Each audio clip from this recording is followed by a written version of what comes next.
Chama ikisha usirudi hapa kwangu. Hata hiwa ati ni lazima. Nyama sus. Kuja pia mi chakula. Unakula nyama. Kwani ulikuja Nairobi kuteseka? Naweza onja tu moja. Sasa nikitoka hapa nisiposiba. Lea Premium Flour, nurturing the world. Available in a store near you.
Well, it's the 11th of October 2025. A warm welcome from wherever you're joining us. This is the Legends Edition.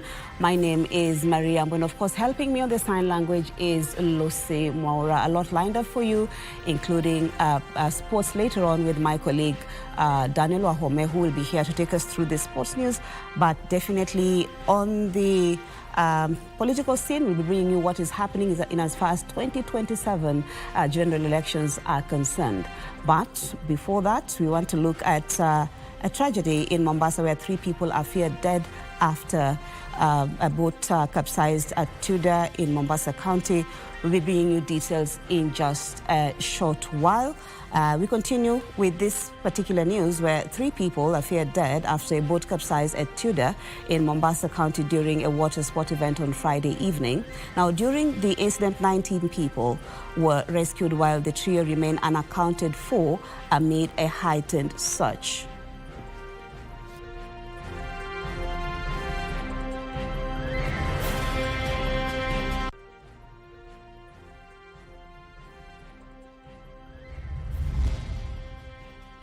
Boat tragedy. Rescue efforts underway as 3 are feared dead after a boat capsized during a sporting event in Mombasa on Friday night.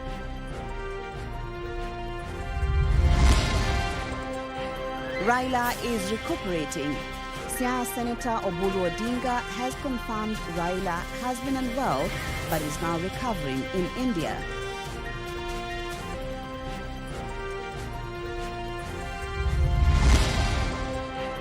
Off to a winning start, Kenya's national women's hockey team edged Nigeria 1-0 in the opening match of the African Cup of Nations in Egypt.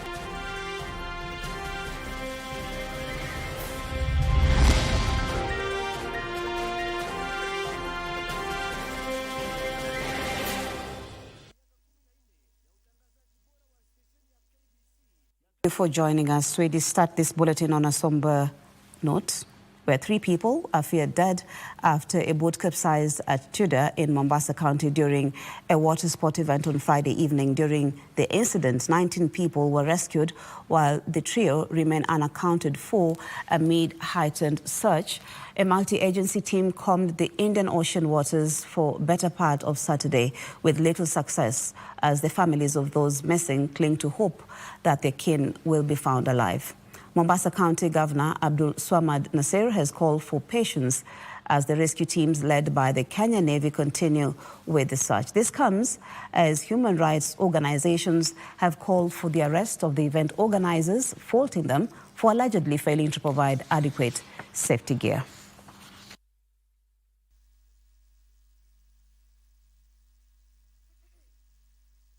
What is currently being done is the Navy has mapped out the relevant areas so that each boat can be able to take a certain segment. It is not going to be, anything can be able to happen, so a possibility is that the bodies could be anywhere in totality. So tunataka kuambia watu wetu wavumilie, inaweza chukua muda mpaka hata 72 hours, 3 days hivi. So tunawaambia wastahimili, wapatie ile teams zinafanya kazi nafasi ya kufanya kazi, uweze kutafuta hizo mwili tuweze kuzitoa kwa bahari. Tumekubaliana na the organizing committee to suspend hiyo operation, hiyo mchezo. Leo ingekuwa siku ya kupatiana award, lakini tumesuspend yote. Na pia hii area operation yote hatutaki boti zingine zikue isipokuwa zile zinatafuta mwili. Na kitu ambacho nilikuwa naomba pia ambao tuweze kupata msaada zaidi ni hiyo mambo ya hiyo hoteli iweze kuchunguzwa, kwa sababu ukiangalia hiyo video hauko na hiyo life jacket. So hiyo safety ya hapa hakuna kabisa. Tungependa pia iweze kuangaliwa, kwa sababu ilikuwa inasemekana leo ndo finali yao. Na pia tumeshukuru pia wameweza kuisimamisha, na pia tunashukuru pia wale ambao wanahusika kwa sasa. Kwa hivyo tunaomba tu kwamba process hii ya kutoa mili ikiendelea, na tutakapopata mili tuweze kufanya postmortem, alafu tuweze kutafuta njia za kupata haki kwa zile familia. Our call is for the immediate arrest of the organizer of this event.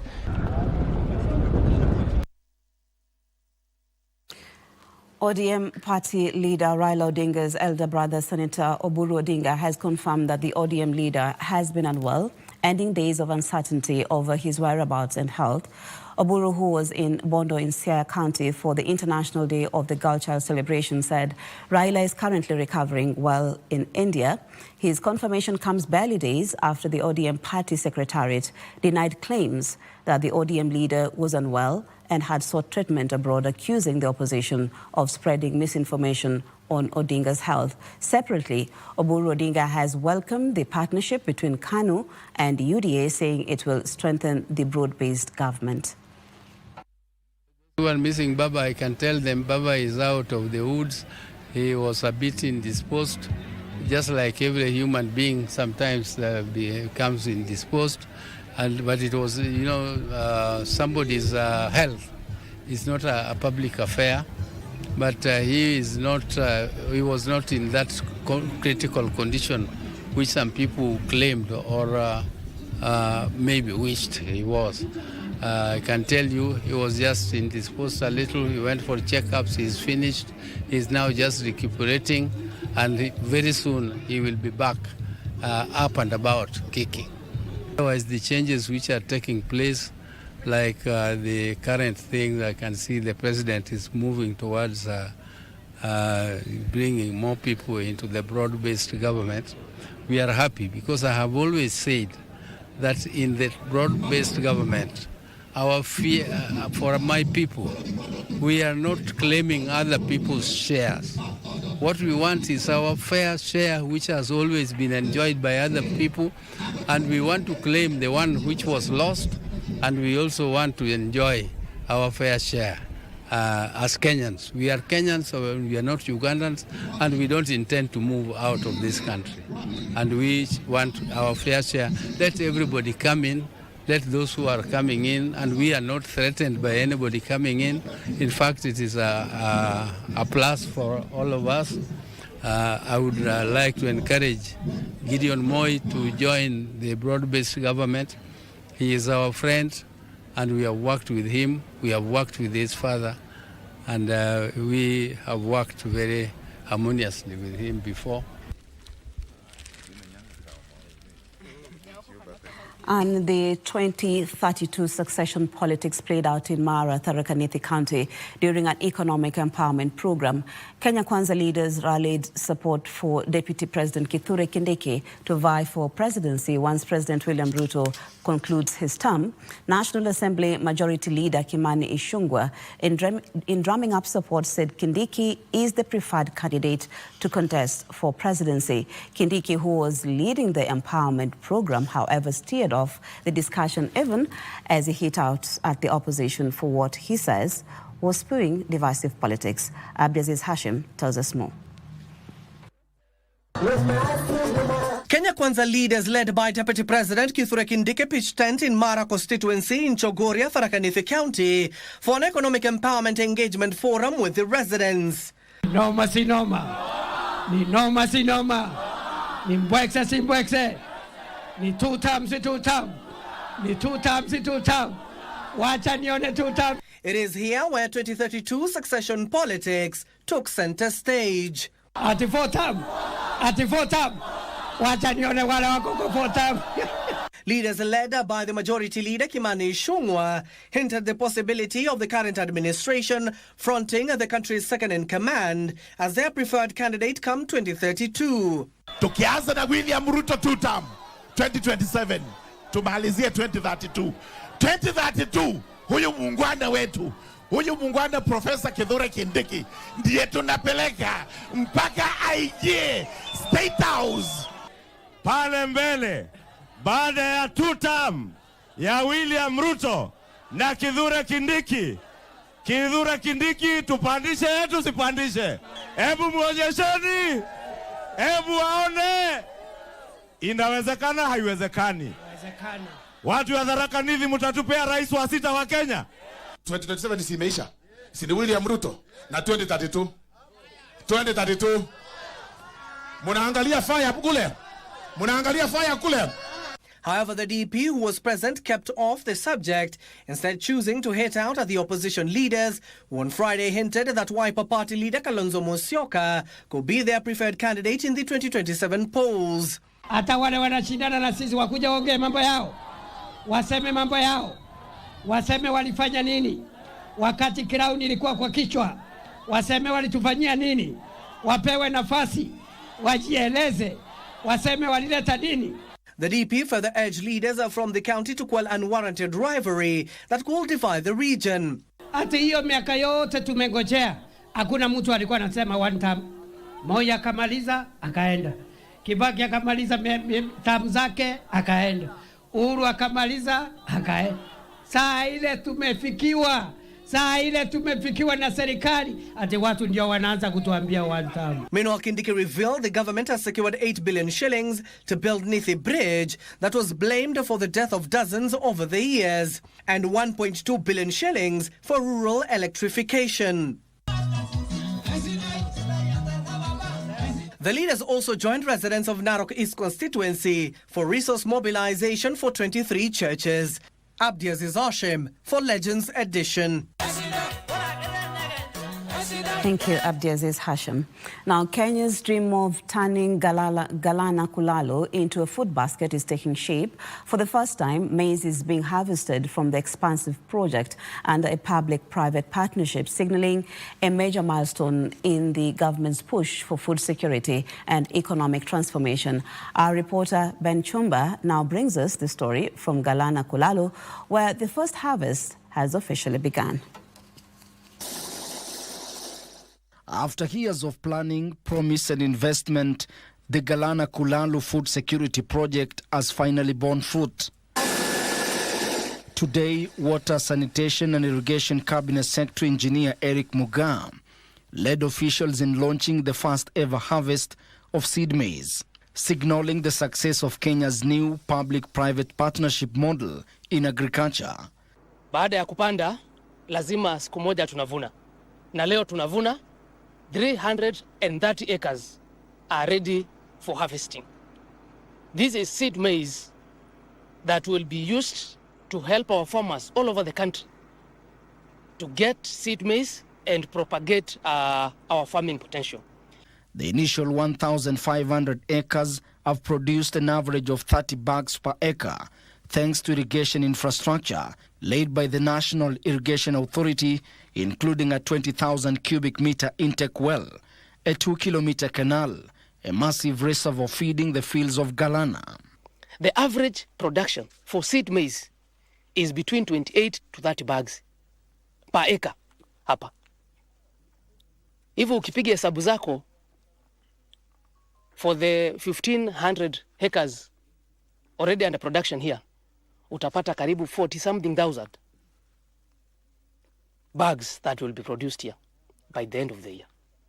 So imagine if that is 1,500 acres, what can we do with 200,000 acres? What we just witnessed today is evidence that what we've been saying, that ASAL counties can actually help us in productivity, and which can actually help us address the issue of food security and also reduce our food import bill, which currently is standing between 400 billion to 500 billion. The private investor Selu Limited has already planted 1,500 acres using 9 center pivots, with plans to expand 3,400 acres by December and 5,400 acres by June next year.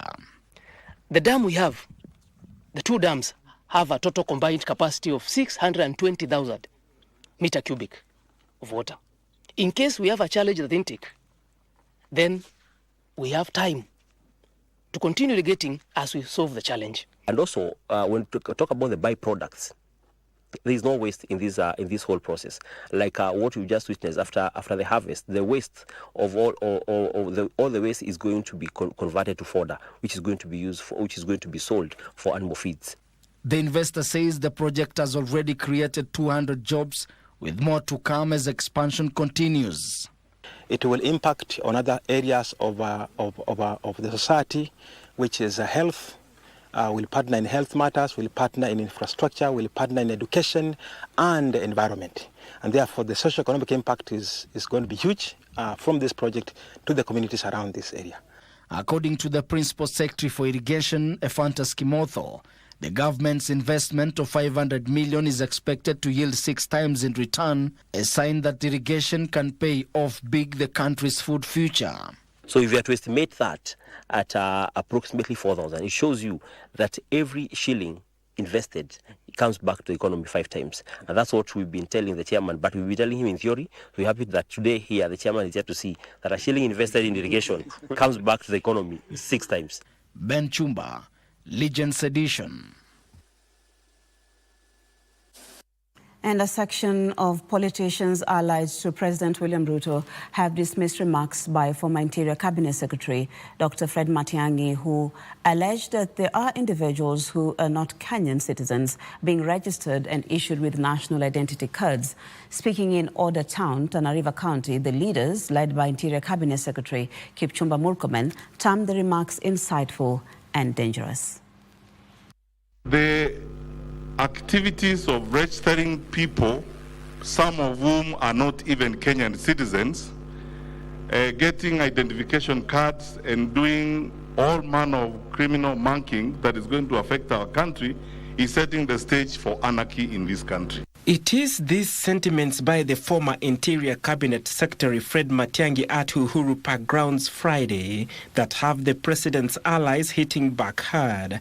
Led by Interior CS Kipchumba Murkomen, the leaders cautioned that such remarks could heighten political tensions at a time when the country is gearing up for by-elections and the upcoming national census. So ID isiingie ukasumba tu kwa wale wanasiasa wako huko nje ambao sasa wamepotea kwa sababu wameona mwelekeo yao imeisha, uanze kupigana na marginalized areas ambayo wametengwa miaka mingi, na President William Ruto is trying to bring them back to the fold ili kuhakikisha kwamba hawa watu wanapata ID. Hii maneno ingine ya ID, wacha nikwambie, hata tukikosa ID basi turudishe ile election ya kupiga mlolongo ndio tuchague watu basi, kwa sababu sisi wote ni Wakenya. According to the leaders, it is irresponsible for a national figure of Matiang'i's stature to make such claims that they noted could jeopardize the peace and stability of the nation. Ati hii kufungua kuondoa haya mavetting mabaya ni kitu Ruto amefanya mbaya. Si amefanya sawa? Sisi tunataka kuambia watu wa upinzani, siasa ni siasa.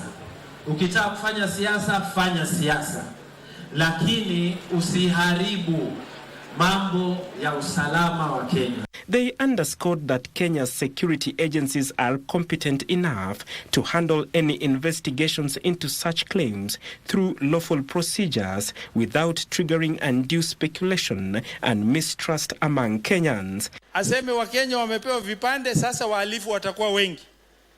Now the police records indicate, other than occasional incidences of insecurity spilling over from across the border. We record consistently in our region the lowest crime rate. IG ako hapa. The leaders are now urging public figures to exercise restraint and avoid utterances that could ignite unnecessary tension, even as the government reiterates its commitment to supporting the IEBC to deliver a free and fair election. On that note, we take a short break, but we'll be back with more news. Stay with us if you can.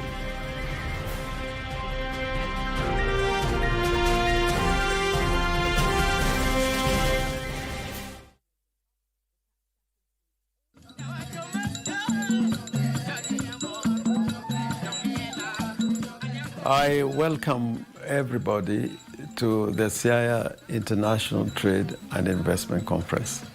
This great conference is going to take place in Siaya from the 14th, 15th, 16th, 17th of October.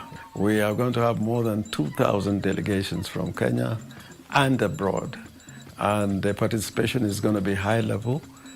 His Excellency the President has agreed to be the chief guest. We are going to have a conversation about Siaya and, by extension, Kenya as an economic region and the Lake Region economic bloc.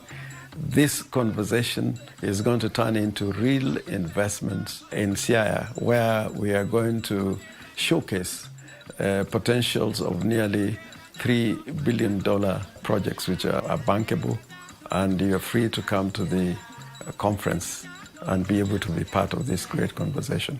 Welcome to Siaya, and see you on the 14th, 15th, 16th, and 17th of October. Warwaku Siaya, Siaya Kababa.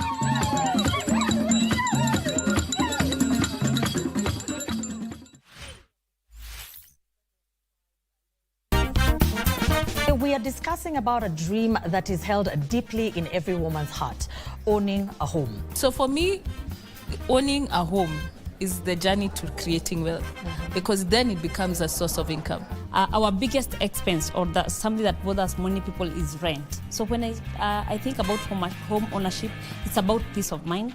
Type out Boma Yangu, a citizen will open up Boma Yangu and ask you, do you want to register or not? And give you all the information. And give you all the information. In fact, they even have frequently asked questions on their website. Start small, start now. We have packages from whichever income level that you are in.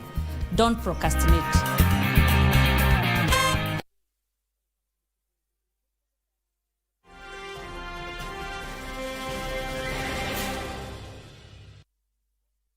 Welcome back. We continue with the news, where the opposition has vowed to resist any attempts to divide its ranks while campaigning for the Democratic Party candidate in Mbeere North, Yambo County. Opposition leaders alleged a coordinated effort, that is, by government operatives to destabilize their unity. Meanwhile, the National Liberal Party has urged leaders in Kitui County to tone down on political posturing ahead of President William Ruto's walking tour next week.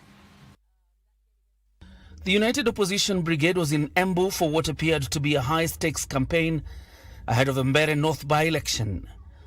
All coalition principals were present, except for former Interior Cabinet Secretary Dr. Fred Matiang'i, as they accused government operatives of plotting to scatter their unity. Anaunganisha jamii yake ya Rift Valley ndio aweza kutafuta uongozi. Mimi nasema hapa tuungane. Si mimi niliungana na Martha Karua, si tumeungana na JB Muturi, si tumeungana na Linturi. Huyo si ni uerevu. Sababu hii haitakuwa siasa ya kawaida.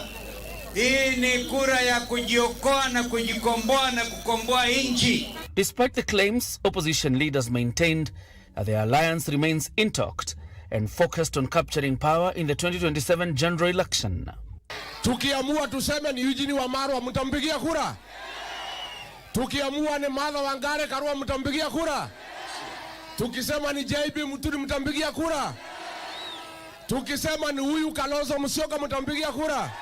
Tuko pamoja vile mmetuona, tuko tayari kuwafanyia kazi, musilegeze. Meanwhile, Kiharu MP Ndindi Nyoro has raised concerns over the National Youth Opportunity Nyota program claiming the funds being used are borrowed from the World Bank, yet have shown little impact on the ground.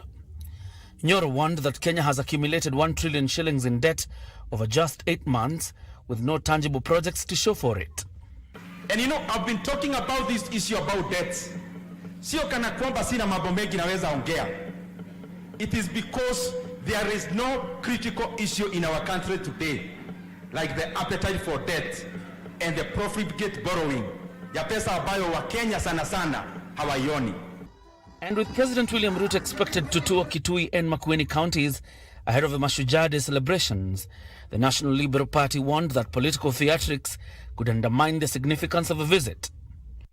Twafaa kuuliza Ruto, umekuja Kitui, miaka mitatu umetufanya nini? Twafaa kuuliza Ruto, miaka mitatu Ukambani umepata nini? Halafu tumpatie nafasi ajieleze. Party leader Augustus Muli blamed cutthroat competition and poor accountability for the region's persistent underdevelopment. Ukambani sio ya Kalonzo. Kuna wakati walikuwa wanasema ati hawatasaidia Ukambani sababu ya Kalonzo. Ati sababu Kalonzo hakuingia kwa serikali. Ukambani ni ya Kalonzo. Ukambani ni ya nani? Ukambani ni ya Wakamba. So we do not want any excuse. John Jacob Curia, Legends Edition. Street families, often overlooked and stigmatized, are playing an unlikely but key role in conserving the environment. Their silent contribution to the planet conservation came to the spotlight in Dagoretti, Nairobi, where the charity partners marked Mazingira Day with street families from Kawangware, recognizing their efforts in cleaning up the environment while also offering them hope and support. For many here, now the message was simple: serving humanity is serving the nation. They are the faces many ignore, yet every day street families collect bottles, plastics and discarded items that keep Nairobi's neighborhoods cleaner. On Mazingira Day, charity partners chose to celebrate these unsung efforts at Dagoretti Muslim Primary School. We are here to give them hope, to tell them they are not alone, to tell them that they are still our brothers, they are still our sisters, and we can be able to still be together with them. From sharing meals and mentorship to planting trees, the day was about dignity and recognition. They have been also giving their stories. We've also been sharing some talks with them. We've also been having fun, playing together. And we are glad. This has been a joyous day, not only for us, but also greater is to the children who have felt loved. We believe by working together, we are going to build a new generation which is very strong and which is going to take our nation forward. Organizers said the street families' resilience and contribution to waste management is often invisible, yet it reflects the potential they hold if properly supported. Ndio bado kama mimi nafanya kazi ya takataka, nenda nikichokota huko hivyo, nikichukua kwa maploti, kipeleka mali zinafaa. Naona bado hapo kuna vile nasaidia hii area yetu. When they collect these bottles which are left out, in as much as we see like it is a bad thing, these are the guys who are usually they are still conserving the environment. So we need to continue helping them, inspiring them so that they can continue doing it in a positive way. With poverty still driving thousands into the streets, organizers urged the government and Kenyans to step up efforts to rehabilitate vulnerable children, reminding the public that behind the statistics are young lives already contributing quietly to environmental conservation. Coming together, we can be able to support these boys, and we can be able to support families, so that now the families can be able to take care of their children. Ben Chumba, Legends Edition. Now, the latest developments in the country's education and health sector featured prominently during a meeting of a caucus of Mount Kenya leaders held in Nyandarua County over the weekend. Key government leaders meeting under the Jamii Imara Mashinani initiative called on striking university workers to resume work as negotiations continue. Further, they also called on Kenyans to maintain proper hygiene following a recent cholera outbreak. Saturday in Nyandarua, Mount Kenya Leaders Caucus gathered for a public discourse under the Jamii Imara Mashinani initiative. The public forum served as a platform for discussing pressing regional issues and fostering government engagement. It is here that Tourism Cabinet Secretary Rebecca Miano urged lecturers to resume work for the sake of the learners. Waangalie ile picha kubwa zaidi ni kuwa tunataka watoto wetu waendelee na elimu yao bila kusimamishwa, lakini pia tuna hakika kuwa hayo mazungumzo yaendelea vizuri na hii changamoto itatatuliwa kwa muda mfupi unaokuja.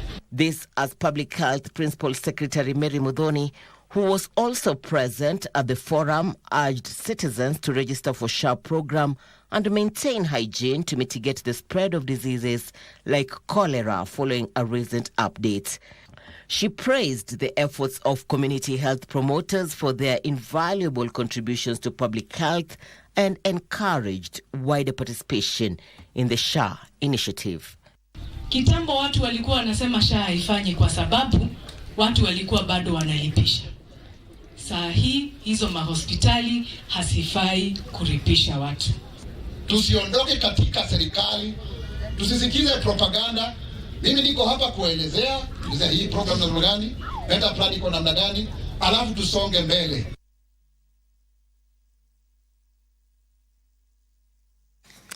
A young girl in Nairobi is becoming an inspiration to both the young and the old through her environment conservation initiative in various parts of the country. 11-year-old Alice Wanjiru says her motivation comes from her desire to make the world a better place for the next generation. Currently, her main mission is to rehabilitate the Ruai sewer treatment plant, which will in turn address the severe health risks area residents are exposed to. Meet 11-year-old Alice Wanjiru, a young environmentalist from Nairobi County. At her tender age, she has taken up the role of environmental conservation by engaging in climate change initiatives meant to champion for greener and a cleaner environment. And encourage the community to plant trees wherever they find an opportunity to be able to plant trees to conserve the environment in any way they can. For the last 5 years, Wanjiru has managed to plant more than 20,000 trees across the country. Her focus has now shifted to rehabilitating Ruai sewer treatment plant, an initiative that will directly help address severe health risks residents living around there are exposed to. People around are having diseases, respiratory diseases, diarrhea, loss of appetite, many other diseases that are being caused by these carbon emissions. Magonjwa mengi yamekuwa kitokea hapo juu ya harufu, na amekuwa kipanda miti na kuongea na wanafunzi umuhimu wa kupanda miti pia huko. Her efforts have been recognized by various bodies, including the Kenya Scouts Association, who have installed her with the responsibility of leading her peers in conservation efforts in the country. Na amefanya mambo mengi sana ya mazingira. Ndio Kenya Scout ikaona wache muawadi hiyo position aweze kuinspire mascout wenzake. Wanjiru has also been recognized internationally and awarded an Eco Hero Award, and she says that she draws her inspiration from the late Professor Wangari Maathai's work and continues to mobilize community members to champion for a plastic-free society. We can say that the efforts of the late Wangari Maathai did not go to waste, that through scouting, Wanjiru is able to not only change her life, change her family's fortunes, but also change the society. Opicho Chemtai, Legends Edition.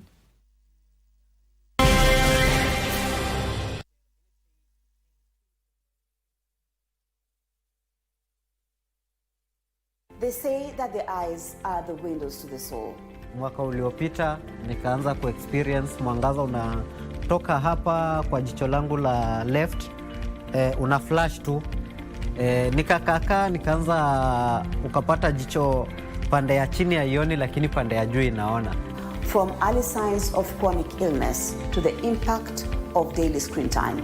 If you stay in your computer or your phone or your device, you may stay half an hour without one blinking, and this is very harmful.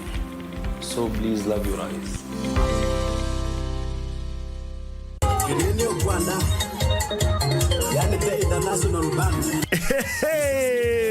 Kiitikio cha kutambua sauti yako, na huku tukisherehekea miaka 14 ya utangazaji bora wa stesheni ya KBC ya Kalenjin Kitwek FM, tunakualika katika mbwembwe za aina yake kuanzia tarehe 10 hadi tarehe 12 mwezi huu. Kouni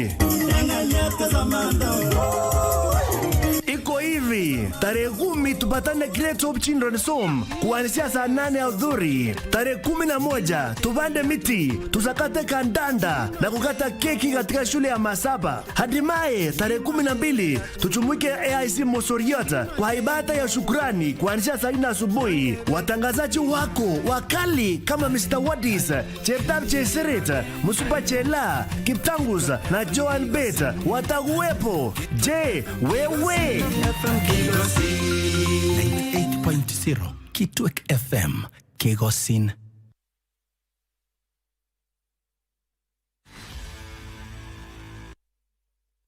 A very good evening to you. My name is Daniel Wahome and welcome to Legends Edition Sport.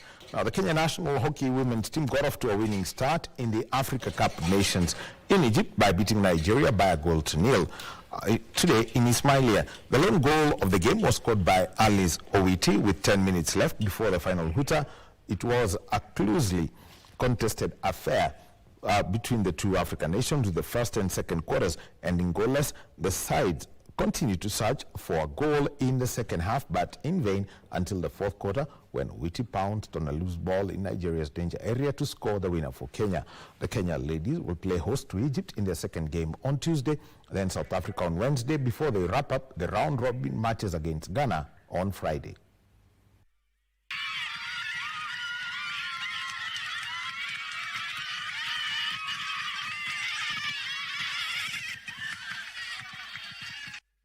And three-time Olympic champion and five-time world champion Faith Kipyegon extended her dominance in the metric mile and imperial mile, cruising to victory at the women-only track and field competition Athlos held in New York last night. The event, launched by entrepreneur Alexis Ohanian to spotlight women's athletics, was staged at the Icon Stadium, where Kipyegon displayed her trademark composure to fend off Ethiopia's Gudaf Segai, clocking 4 minutes 17.78 seconds in the mile.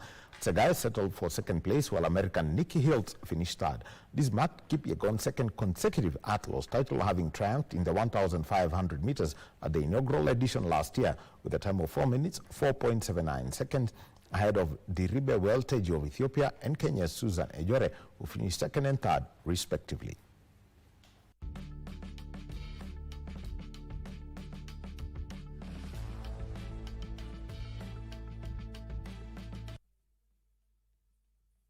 And Kenya's national team Shujaa kicked off the day in style, wrapping up their delayed Friday fixture with a massive 55-0 win over Uganda's Walukuba. Just hours later, they returned to dominate again in their second match, where they beat UK Select 28-19 to maintain their perfect record in the tournament. The Morans were also unbeaten with a 28-10 win over Apache in Pool B. KCB Rugby, the reigning National Sevens Circuit champions, bounced back from a 17-14 opening loss to Shogun Rugby with a commanding 40-12 victory over Uganda Cranes. Despite missing several key players, the Bunkers looked sharp and clinical to keep their quarter-final hopes alive. Their final pool match was against Nyati University Select, who recorded a 24-12 win over Uganda, but later fell to Shogun Rugby, who beat them 22-12. Shogun Rugby remain unbeaten after two solid performances, and they joined at the top by Zimbabwe, who have also won both of their matches so far. It was, however, a tough campaign for Uganda, whose sides remain winless so far.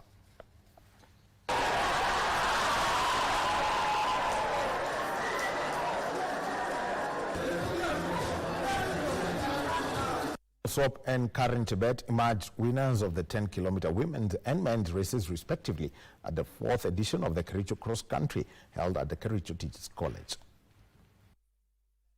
Victor Kimosop clocked 29 minutes 39.85 seconds to win the elite men's Kericho cross country, beating Charles Katul, who finished in the silver medal position in 29 minutes 41.95 seconds, while Matthew Kipkoech was third in 29 minutes 47.88 seconds. Karen Chebet clocked 33 minutes 27.63 seconds to win the women's category ahead of Abigail Chepkoech, who won silver in 33 minutes 54.73 seconds, while Diana Chepkemoi settled for the bronze medal position in 34 minutes 13.85 seconds. Nilikuwa Olkala, nilikuwa position 2. Alafu last week nilikuwa prison championship, nilikuwa number 3. Nashukuru Mungu. Kosi ni ngumu lakini ngana lazima nishinde siku ya leo. Our intention was to do at least 3 events for it to go officially into the AK calendar, which we've achieved. And since then, we've been very encouraged by what we've seen, the turnout in numbers by the athletes, and also the fans come out in large numbers to support our athletes. Some of these athletes wetu wanatoka familia ambayo iko chini sana. So wakipata ile kitu wamepata, wanajimudu katika maisha. The 3 podium finishers pocketed cash rewards of 150,000, 100,000 and 75,000 shillings respectively for the 2 categories. And Kenya's elite duathlete Joseph Carl won the men's elite race at the Africa Duathlon Cup in Kilifi, attributing his win to endurance, patience, and tactical awareness on home soil. Luis Kenya and David Wanjiru were second and third, respectively. Megan Irungo won the women's category. Joseph Okal clocked 1 hour, 3 minutes and 14 seconds to win the men's elite category in the Africa Duathlon Cup. Lewis Kinyua followed closely in second place in 1 hour, 3 minutes and 24 seconds, while David Wanjiru completed the podium in 1 hour, 4 minutes and 39 seconds. Training at Kazimingi Eldoret, Okal credited his focus on transitions and endurance for giving him the edge. The competition was really tough. The first 5K, I had 2 guys in front of me slightly. I didn't give up. I really pushed. I had a good transition. Picked up on the first bike leg, first lap.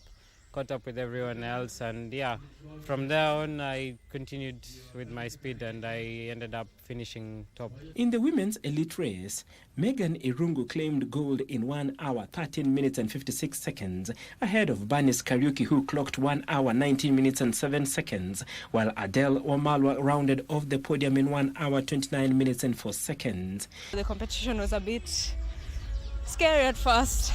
The other girl, she just took off and I was just seeing her from the start, just running, and I was behind her. Next thing I know, I'm in front of her, and that was it. And I just kept going and going. Iman Ekaiza finished 4th. Joseph Okal na Megan na hao wachezaji wengine ni wachezaji wa tajriba ya juu sana katika taifa letu la Kenya, na wameweza kuonyesha kweli hizo nafasi wanastahili kuwa hapo, kwa sababu hata katika mazoezi yao na maandalizi kwa jumla walipokuwa wakifanya, leo wameweza kuthibitisha kwa ulimwengu mzima kwamba Kenya kweli inafika katika viwango vya juu sana katika mchezo wa duathlon. Government has supported this hosting of this event where we have our athletes, they earn point on the ground, and then paying ticket for them to go outside where we cannot take a big team like the one now which is here taking part. With the Africa Duathlon Cup concluding on Saturday, the Africa Triathlon Cup will take center stage on Sunday, both organized by Triathlon Kenya, Africa Triathlon and World Triathlon. A little bit of a tidbit. Joseph Okal, the winner of the men's race at the duathlon, is the grandson of Kenyan legend Hezekiah Kipchoge Keino. Let's move on. Where defending champion Praxidis Anyango of Kenya defeated Flora Machela of Tanzania last night to retain her pugilistic Syndicate of Tanzania title as she made it 9 straight career wins out of 9 bouts. Praxidis edged her Tanzanian opponent on the judge's decision of 100 to 90, 99 to 91 and 100 to 90 points as she once again took her super featherweight crown home from the Edge Convention Center in Nairobi. Praxides Anyango once again proved to be the East African queen in boxing as she knocked out Flora Mashela of Tanzania to retain her PST super featherweight title at the Age Convention Center on Friday night. Following her sweet victory against Tanzanian Mashela, Anyango now takes her impressive record to 9 straight wins, with 2 of them being knockouts. Praxides Anyango. Mshipi nimebaki nayo. Akiutaka niko tayari tena. Na utaenda itabaki yangu milele. Congolese hard hitter Lucien Bambam Botumbe also danced his way to glory in the 7-bout card night promoted by Maurice Odera of UFS Boxing after he defeated Ugandan Kenneth Luchamuzi 98-92, 190-190 to become the new king for the vacant East and Central African middleweight title. Lucien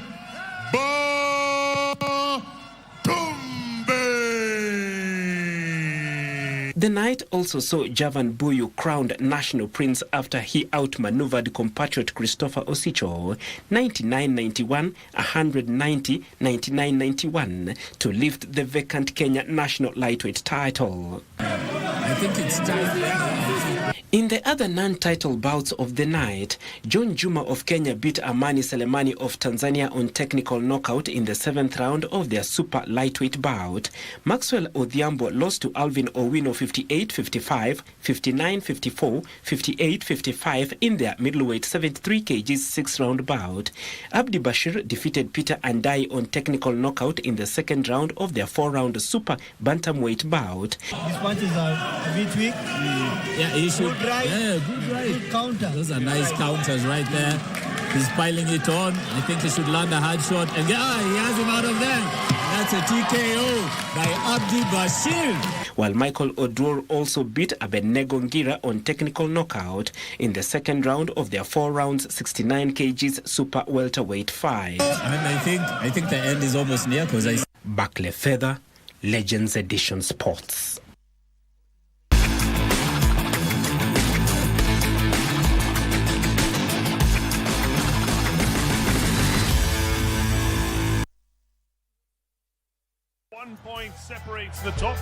Michuano ya kufuzu kwa kombe la dunia mwakani 2026 yanafikia tamati mwezi huu wa Oktoba. Je, vijana wa Cote d'Ivoire watawezana na Harambee Stars? Usingoje kuambiwa. Tazama mechi hii live hapa KBC Channel 1 siku ya Jumanne tarehe 14 Oktoba kuanzia saa 4 usiku. Ujue mbivu na mbichi. Pia tutapeperusha matangazo haya kupitia Radio Taifa na stesheni zingine za KBC. Usikose. KBC Channel 1, mwenzio wa dhati michezoni.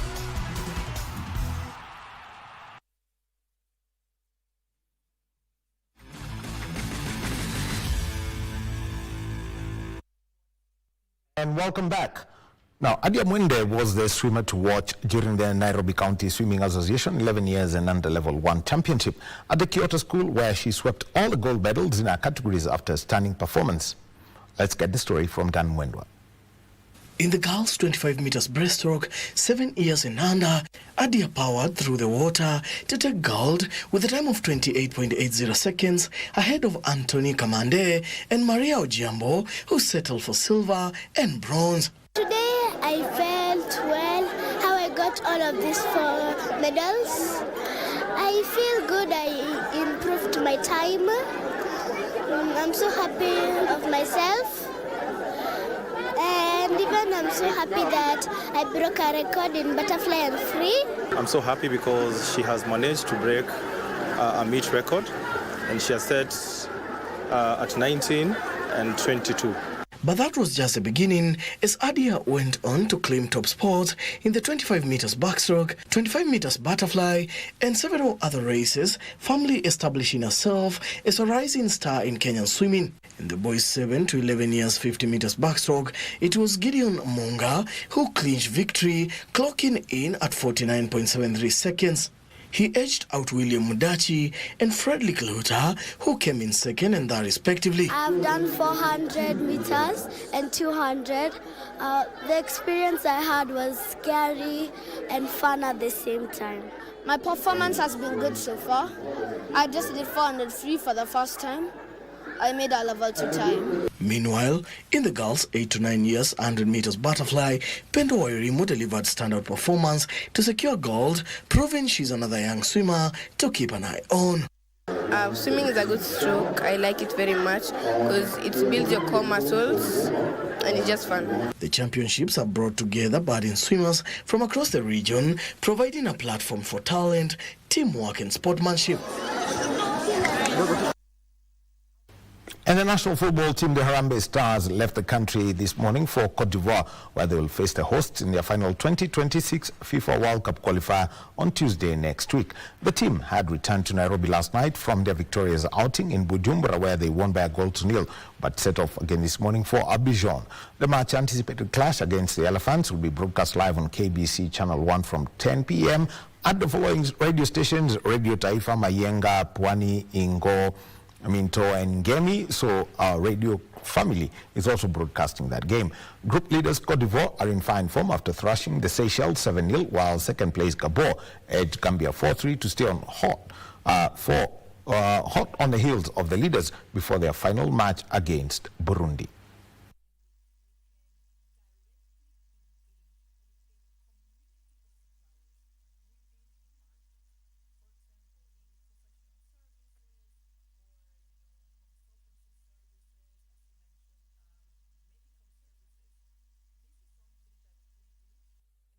And defending champion John Korir will be aiming to retain his title at this year's Chicago Marathon, set for tomorrow in the United States. Korir, who clinched victory last year with an impressive time of 2 hours, 2 minutes, 44 seconds, is targeting a sub 2 hours, 1 minute performance, a feat only officially achieved by the late Kelvin Kiptum, who set the world record of 2 hours, 35 seconds in Chicago in 2023. Korir will face stiff competition from a strong field that includes 5 other men who have broken the 2 hours, 4 minutes barrier.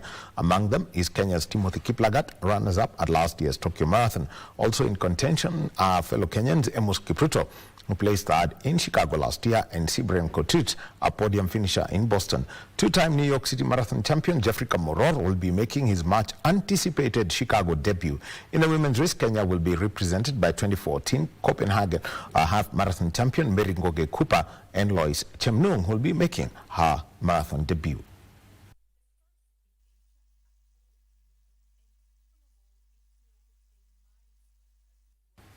A quick story about John Korir. His brother is the Honorable Wesley Korir, the first set of siblings to have won the Boston Marathon. So can John Korir do a Chicago Marathon double? I'm sure someone will be telling that story tomorrow. And we move on to the Petroheads, where Jamil Motorsports' Kevin Hansen and Molly Taylor are the winners of the inaugural FIA Extreme H World Cup in Qiddiya City, Saudi Arabia, after dominating the headline 8-car final. Following 3 days of competition across time trials, head-to-heads and multi-car racing, the competition came down to a final 4-lap race featuring all competitors. Taylor and Hansen finished second in the time trial, scoring 9 points, followed that with a win in the head-to-head race, scoring 11 points. Team Jamil took second place in the multi-car event with 17 points to grab the title with 37 points, 2 ahead of Hansen Motorsports, Katie Mannings of Britain, and Andreas Backerud of Norway. The FIA Extreme H World Cup is a motorsports initiative that promotes the use of cars that do not use fossil fuels to mitigate climate change, and was broadcast live on KBC Channel 1. For the FA Extreme H World Cup, Molly Taylor and Kevin Hansen for Jamil Motorsport, the Saudi team that's brand new to the series, taking on 2 of the best drivers who led the standings in 2024. They're waiting to lift the trophies up. There it is. World Cup winners, Katie, they've been impressive, haven't they, to be fair? Well deserved. I mean, the starts we've been studying. And with one round left for the African teams who are fighting for a place at the 2026 FIFA World Cup, it was a goals galore in the 9th round of qualifiers held this week. Tunisia, Senegal and Cote d'Ivoire were some of the biggest scorers in the 9th round, while Gambia and Gabon almost matched each other in scoring as the game between them ended with 7 goals, 4 of which were scored by Gabon's Pierre-Emerick Aubameyang. Here are some of the goals of the 9th round of qualifiers scored on the African continent. Here in Burundi at the Intamba. Welcome. Lovely football again. Olunga. Now it opens up. Oh, that's superb. Lovely, lovely goal. Ryan Rabok finally breaks the deadlock, and the substitute. A meeting between Sao Tome and Principe and Tunisia. As the goal has been put in now by Firas Chouat. And Assad twists, turns, tries to create a shooting opportunity. Get to half-time because another goal may come. Pull back and finish. There it is. He's got another. The goalkeeper's lost that ball. It's going to be thumped in. Absolutely walloped. Onside. An opportunity here for this to be pulled and put into the path of Ben Rodane. He scores. Eswatini taking on Angola. Now out of position. And there's a mistake, which puts Eswatini in on goal! And it's a brilliant finish! In a bit of organisation at the back for certain. They've lost the goal scorer again! And he's only gone and doubled the lead! Unless they can find something special right to the back post! They're firing across. Keeper doing enough, and now it's over his head! Angola are level! Welcome to the Koto National Sports Complex in Saint-Pierre, Mauritius. Nice ball forward. Is this a chance for Cameroon? Surely it goes in, and there we have it. Nicely tied it away. That's the goal. Great control. Nicely taken down. He looks up, sees him winning on that right-hand side, and United Man has the best chance, takes the rebound and puts it away. They would secure it for the small island nation. Similarly, in their traditional deep blue. It's a dangerous first ball in. Miro Montero. Whistles grow as home crowd grows impatient. Very much needing a win, and they're on the attack here. Bursting through, brilliantly done. Excellent save from Messina.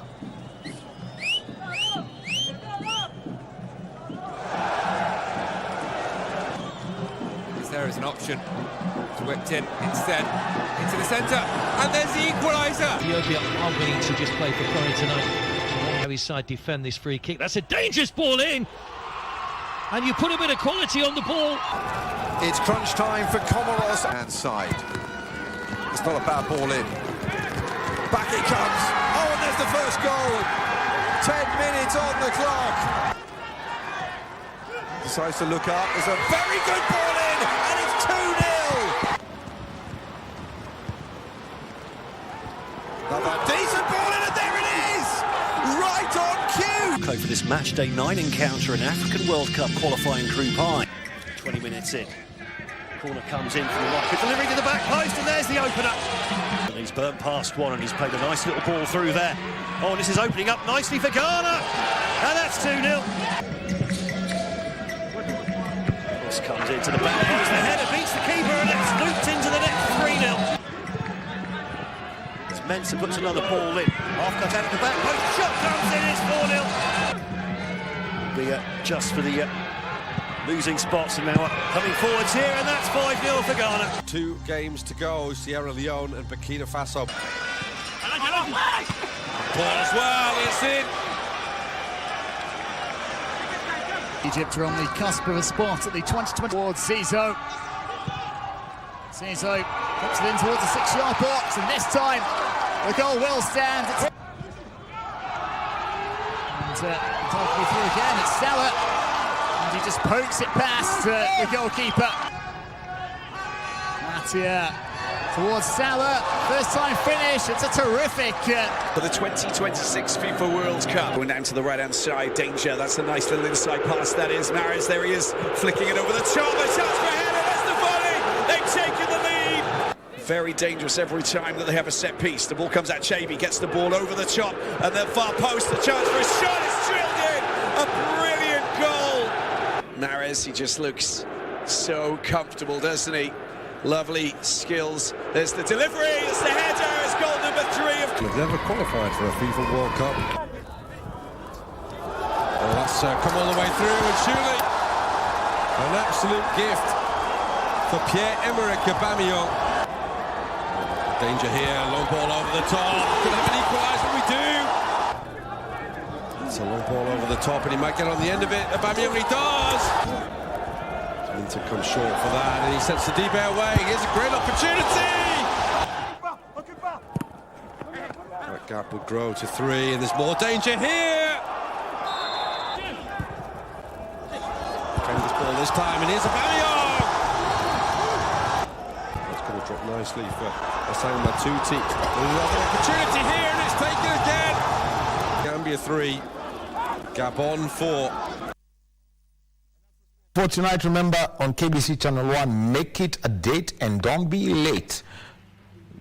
9:48 p.m. Cote d'Ivoire versus the Harambee Stars, a place in the FIFA 2026 World Cup. Well, that's it for me. Daniel Wahome, DJ Salim 254, and Mufumu wa Kimbangu are coming in with Bridge over Congo, which means that get your big shoes and make sure you've got a flowery shirt and your trousers all tied up at the 4th floor. Marie. Wahome, you seem to be knowing much about tying the... are you going to be part and parcel of the Bridge over Congo? As us. Or have you brought your flowery shirt? Shabiki number 1. Naenda kubadilisha hii. Okay. Asante sana Wahome. Thank you so much for this sports update. I would have talked about Altos and Faith Keep Your Gun, but I know we are running out of time, so that's going to be a banter for another day. But thank you also so much for taking the time to, be with us on the Legends Edition. My name is Maria, and of course, helping me on the sign language was Lucy Maura. Good night.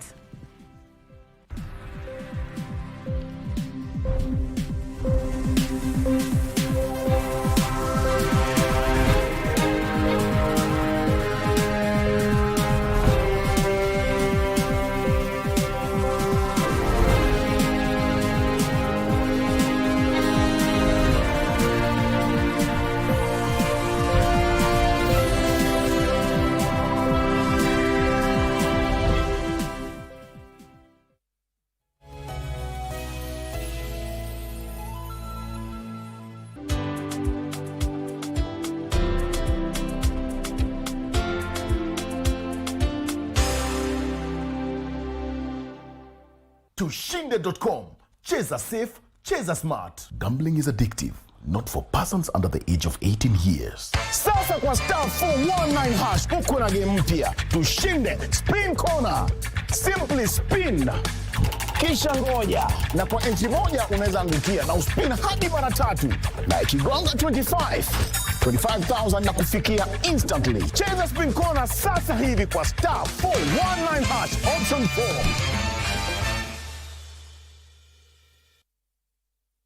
Tushinde.com. Cheza safe, cheza smart. Gambling is addictive, not for persons under the age of 18 years. Nilikaa nikajiuliza kwa nini nilikufanyia nini? Maisha nilibadilikia. Mpaka kweli nilimkosea. Nilimuomba msamaha, nikaomba zaidi. Yesu ngoja si mtu jiletea. Na baby nataka nijifunze na kitu. Ninamwamini sana, si ndio mwisho wangu. Itakuja mimi nipone tu. Hata kuna wakati nilikuwa naambia Mungu, si Mungu nitumanie tu. Hata kama utatuma watu wakuja wanipeleke hospitali, juu mimi nimeshindwa, si unitumie tu watu.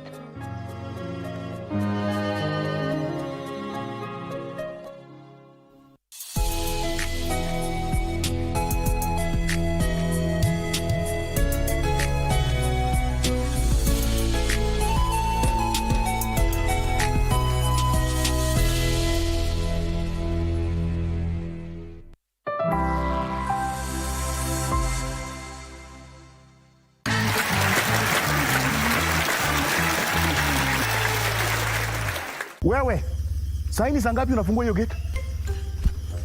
Ni watchman alikuwa anatoka na gari yake. Watchman, ametoa gari wapi? Ya wasi ameshinda kwa star 419 hash. Iko Probox kwa star 419 hash option 3. Cheza safe, cheza smart. Kumbuka michezo yetu yote ya tushinde.com ni ya bahati nasibu na wa main mission ni charity, na tunawahimiza wachezaji wetu wote, tafadhali cheza responsibly na sio kwa yote chini ya miaka 18. Nice. Na kwenye show tuko na wanadada watatu. Wacha tujue majina yao. Jina nani? Kwa majina naitwa Catherine Bosibori. Bosibori kutoka area gani? Natokea Kisii. Kisii? Yeah. Uko sawa huko? Uko sawa kabisa. Unasukuma kabisa. Yeah. Na wewe majina nani? Kwa majina naitwa Beldin Awor. Beldin Awor kutoka maeneo gani? Dandora Festival. Dandora. Yeah. Napenda energy yako. Niambie shughuli unafanya gani? Nafanya tu kazi hapo dumping side hapo. Yeah. Na unapelekwa aje na hii maneno yetu ya tushinde? Niko sawa. Uko sawa? Yeah. 1,100 ukipata itainua maisha ya familia. Yeah. Watoto wangu. Umesema mwenyewe. Wacha tuende sasa. Wapi huko? Ni wapi huyu? Wani? Majina nani? Mejuma Juma. Mejuma Juma. Nishashika. Kazi gani unafanya? Mimi mama tu nyumbani. Biashara zangu ndogo ndogo. Ni kuinua watoto wangu, maana mimi kama mimi baba yao alituaga. Sasa changamoto ya maisha ni yangu mimi. Wow. That's good. Binti Juma yuko hapa, Awori yuko hapa, na pia Catherine ako hapa. Pia unaweza kufika hapa ili uchagulie your lucky box live kupitia star 419 hash option 1. Watatu nyinyi hapa ndani nimekuwekea mchele kilo 1 na hapa ndani iko 25,000 Kenya shillings, iko 50,000 Kenya shillings, na iko 120,000 Kenyan shillings. Msema kweli, meza imeandaliwa. Fungulia watu waone. Ukiwa nyumbani, now you know the ultimate prize iko kwa sanduku gani. Kumbuka tunaongelea tushinde challenge. Lucky you. Sasa unajua kama umeshinda t-shirt yako. I asked nyote watatu muwe sanduku moja kati ya the 12 boxes ambazo ziko hapa. Think about it. Uniambie ni sanduku gani nataka itoke. Kama ni sanduku ambayo iko na 120,000 Kenya shillings nataka itoke, you are free. Tutolee hiyo namba 7. Namba ngapi? 7. Uamuzi wenu nyinyi wote watatu. Namba 7. Awori sioni kama uko sawa. Niko sawa. Juu mnafikiri iko na nini? Passion. Kwa hivyo mmekubali